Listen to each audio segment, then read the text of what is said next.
Hello viewers, this is your vet doctor Shaikh Fatima. आज हम बात करते हैं पपी का जो वैक्सीनेशन स्केड्यूल होता है और जो किटन का वैक्सीनेशन स्केड्यूल होता है, उनके कितने वैक्सीन लगते हैं, कौन सी एज पे वैक्सीन लगते हैं एंड वैक्सीनेशन के क्या फायदे हैं, इनके बारे में बात करते हैं हम।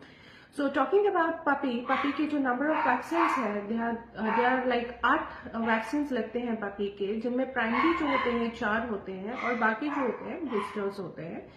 सो पपी का जो वैक्सीनेशन स्केड्यूल हम शुरू करते हैं वो 4 हफ्ते से 6 हफ्ते की एज पे हम शुरू करते हैं। Totally depends on your puppy health. आपका पपी अगर हेल्दी है, एलिजिबल है फॉर द वैक्सीनेशन, तो आपकी जो वेट है वो उनको फर्स्ट जो है वैक्सीन वो दे देंगे, फर्स्ट वैक्सीनेशन डोज दे देंगे। एंड उसके बाद में जो है, जब आपके पेट का एक वैक्सीनेशन कार्ड बनता है, एक वैक्सीनेशन पासपोर्ट बनता है, तो आपके वेट जो है उसमें different dates as per the age जो है मेंशन करेंगे बाकी वैक्सीन के लिए।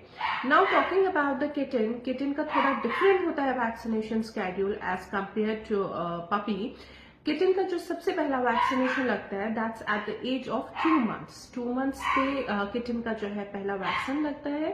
एंड किटन के केस में there are only two vaccine, that's Tricat and उनका एंटी रैबीज लगता है।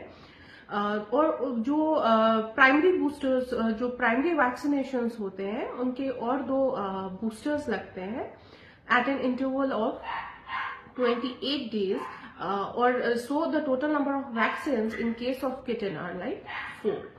So पपी के केस में 8 वैक्सीन लगते हैं, किटन के केस में जो है 4 वैक्सीन लगते हैं।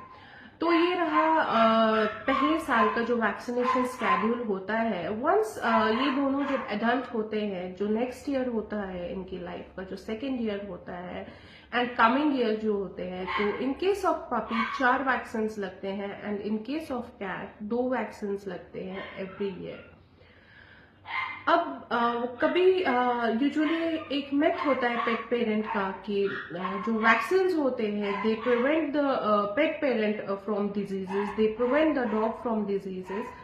Yeah, definitely up to some limit they can prevent, but definitely it's not that कि 100% if a pet has got a vaccination against parvo, तो उसको पार्वो वायरस नहीं होगा। अगर उसको डिस्टेम्पर का वैक्सीन लगा है तो इट डजंट मीन कि उसको डिस्टेम्पर नहीं होगा।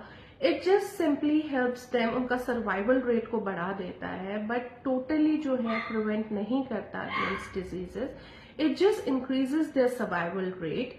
एंड आप कुछ पेट पेरेंट्स ये भी कहते हैं कि हमारे जो बच्चे को और हमारे पपी को जो है एंटी रैबीज वैक्सीन लग चुकी है, तो इसने हमें काटा है, हमें जरूरत नहीं है, because he is already vaccinated. See, that vaccination is for your puppy, that vaccination is not for you. You have to get yourself vaccinated. अगर आपके पपी ने आपको कोई मेजर वूंड दिया है या आपके डॉग ने आपको कोई मेजर वूंड दिया है, so you have to go for the vaccination, and similar applies for cats. Cat की जो वैक्सीन है that's for the cat, that they are not for your prevention, they are not for your protection. अगर आपका cat जो है आपको इंजर करता है, you have to go for the vaccination. Your pet's vaccination has nothing to do with your vaccination.